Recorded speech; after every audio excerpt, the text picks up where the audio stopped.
एक जर्मन सैनिक हाथ से कुछ इशारा करता है और लड़का उलझन में खड़ा रहता है, पर अगले ही पल सैनिक लड़के का मुंह जबरदस्ती खोलता है और अपनी 98 के राइफल की नली उसके मुंह में डाल देता है। क्रूर नाजी सैनिक बिना किसी झिझक के ट्रिगर दबा देता है। गोली की आवाज सुनकर माँ पीछे मुड़कर देखती है, लेकिन जर्मन सैनिक उसे जबरदस्ती ढकेल देते हैं क्योंकि वे जवान महिलाओं को अपने अफसरों के मनोरंजन के लिए ले जाना चाहते थे, जबकि गांव के बाकी बूढ़ों और बच्चों को मार दिया गया। वे नहीं जानते थे कि ये क्रूर मंजर अंधेरे में छिपी सोवियत गुरिल्ला टुकड़ी देख रही थी। अपने देशवासियों का कत्लेआम देख कप्तान शारिपोव का दिल बैठ गया। वो उन दरिंदों को खत्म करने के लिए आगे बढ़ना चाहता था, पर उसके साथियों ने उसे जबरदस्ती रोक दिया। बिना सोचे समझे कदम उठाने का मतलब सिर्फ जान गंवाना होता। जर्मन सेना को हराने के लिए दिमाग से काम लेना जरूरी था। उन्होंने अंदाजा लगाया कि आसपास और भी जर्मन सैनिक होंगे। तलाशी के बाद उन्हें दुश्मन मिल गए और उन्होंने पीछे से हमला करने का फैसला किया। एक उड़ता हुआ चाकू बड़ी सटीकता और तेजी से जर्मन सैनिक की पीठ में जा लगा। बाकी दो जर्मन सैनिक जब तक कुछ समझ पाते, सोवियत सैनिकों ने उन्हें चाकू घूमकर मार डाला। गुरिल्ला टुकड़ी ने तेजी से उस इलाके को घेर लिया जहां उन्हें गाड़ी में छिपा हुआ एक जर्मन संचार सैनिक मिला। उस सैनिक ने अपनी जेब से एक तस्वीर निकाली और कप्तान से विनती की कि उसकी मां की खातिर उसे छोड़ दिया जाए। लेकिन जब शारिपोव को जर्मनों के किए हुए जुल्म याद आए तो उसने बिना सोचे उसे गोली मार दी। जंगल पार करने के बाद गुरिल्ला टुकड़ी को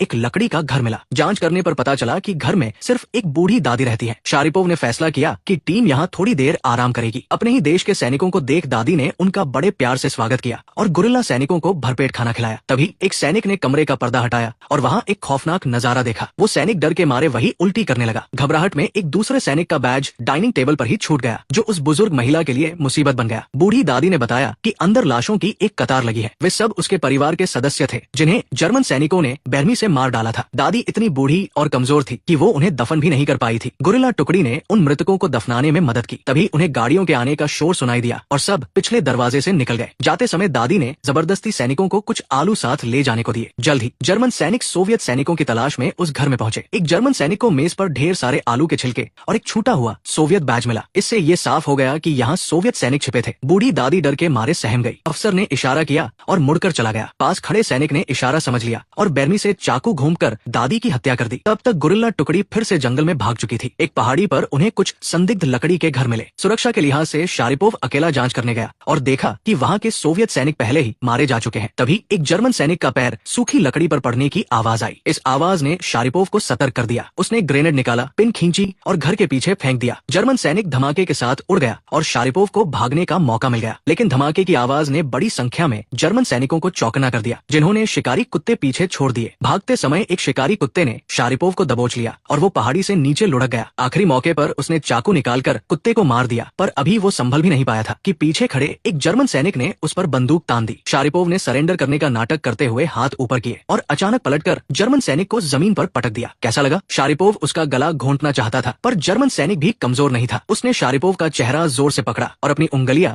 उसकी आंखों में गड़ाने लगा। जब उसकी आंखें फटने ही वाली थी, तब शारिपोव के हाथ जमीन पर पड़ी बंदूक लग गई। उसने जर्मन सैनिक की कमर में कई गोलियां उतार दी। अभी वो खड़ा भी नहीं हुआ था कि पीछे से एक और गोली आई। उसने तुरंत पलटकर उस जर्मन सैनिक को भी मार गिराया। शारिपोव की जान बाल बाल बची। मौत के मुंह से निकलकर वो आगे बढ़ा। अपने साथियों से मिलने के बाद वे वहां से तेजी से निकल गए। जब सबको लगा कि खतरा टल गया है और वे आराम करने की सोच रहे थे, तभी अचानक गोलियों की बौछार शुरू हो गई। सबको फिर से भागना पड़ा। कतार में सबसे पीछे चल रहे सैनिक को गोली लग गई। शारिपोव ने अपने गिरते हुए साथी को देखा। उसका दिल भर आया, लेकिन बाकी साथियों की जान बचाने के लिए उसे भारी मन से आगे बढ़ना पड़ा। वे एक दलदल वाले इलाके में पहुंचे, जहां उन्होंने लकड़ी के डंडों के सहारे जान जोखिम में डालकर रास्ता पार किया। किस्मत से सब सुरक्षित निकल गए। पीछा कर रहे जर्मन सैनिकों की दलदल में घुसने की हिम्मत नहीं हुई और गुरिल्ला टुकड़ी खतरे से बाहर निकल आई। तभी आसमान में एक जर्मन विमान दिखा, जिसने ढेर सारे पर्चे गिराए। उनमें लिखा था कि अगर वे हथियार डाल दे तो उन्हें अच्छा खाना पीना और सुख सुविधाएं दी जाएंगी। इन लालच भरे वादों को देख एक सैनिक ने गद्दारी करने का फैसला किया। एक साथी ने उसे मारने के लिए बंदूक उठाई, पर कप्तान ने रोक दिया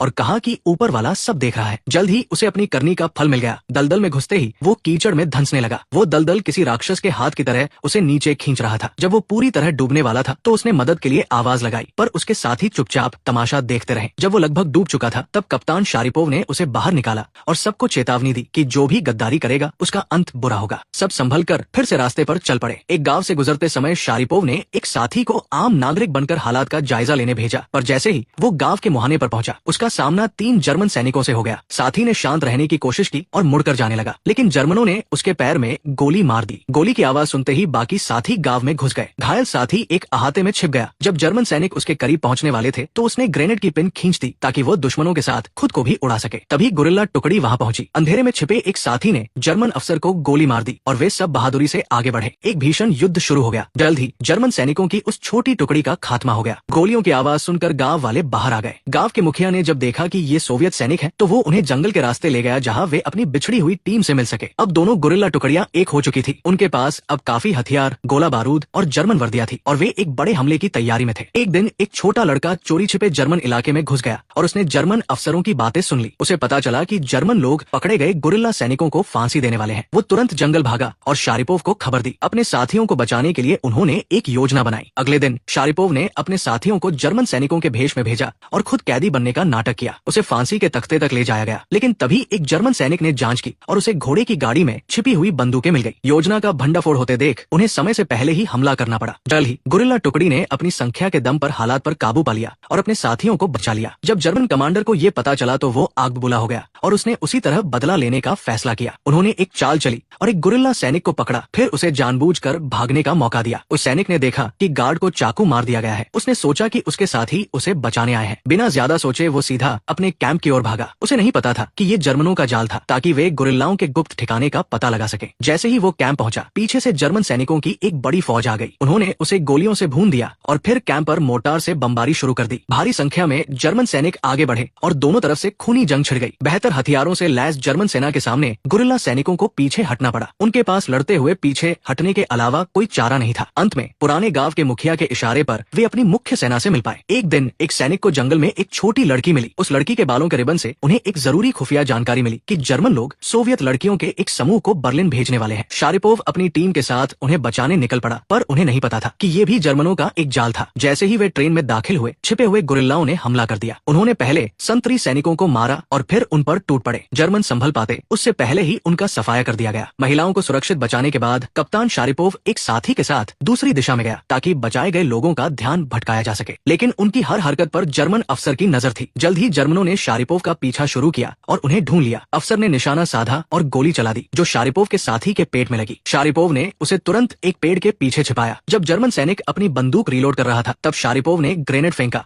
और अपने साथी को कंधे पर लादकर वहां से भाग निकला, लेकिन जख्म गहरा होने के कारण वो साथी शहीद हो गया। कैंप लौटने पर शारिपोव को शक हुआ कि उनके बीच कोई जासूस है। उसने देखा कि हाथ का बाजा बजाने वाला आदमी संदिग्ध हरकतें कर रहा है। शारिपोव और उसके साथी ने उसे पकड़ा। उन्होंने उसका बाजा चेक करने का फैसला किया। उस आदमी ने अचानक हमला कर दिया, पर शारिपोव के साथी ने उसे एक घूंसा मारा, जिससे उसका सिर लकड़ी के खंभे से टकराया और उसकी मौके पर ही मौत हो गई। जब उन्होंने बाजा खोला तो उसके अंदर एक रेडियो स्टेशन मिला, पर अब बहुत देर हो चुकी थी। जर्मन सेना उनकी तरफ बढ़ रही थी। टैंकों और बख्तरबंद गाड़ियों के साथ उन्होंने गुरिल्लाओं पर हमला बोल दिया। इधर गुरिल्लाओं ने भी जर्मनों के अस्थायी मुख्यालय का पता लगा लिया और एक कमांडर को जिंदा पकड़ने की योजना बनाई। चांदनी रात का फायदा उठाकर गुरिल्ला टुकड़ी चुपके से मुख्यालय में घुसी और वहां ढेर सारे बम लगा दिए। अगली सुबह जैसे ही शारिपोव ने आदेश दिया, एक भीषण युद्ध छिड़ गया। शारिपोव सीधा जर्मन अफसर की ओर झपटा और दोनों लड़ते हुए झील में गिर गए। पानी में उनके बीच हाथापाई हुई। जब बाकी गुरिल्लाओं ने संतरियों को खत्म कर दिया तो उन्होंने जर्मन कमांडर को सफलतापूर्वक पकड़ लिया, लेकिन जैसे ही वे वहां से निकलने लगे, जर्मनों की एक बड़ी फौज उनके पीछे आ गई। समय पर पहुंचे बैकअप गुरिल्ला सैनिकों ने जर्मनों के साथ कड़ा मुकाबला किया, पर जर्मनों की तादाद बहुत ज्यादा थी और एक एक करके गुरिल्ला सैनिक शहीद होने लगे। शारिपोव अपनी आखिरी गोलियों तक दुश्मनों से लड़ता रहा। अंत में कई गोलियां लगने के बाद वो भी जमीन पर गिर गया।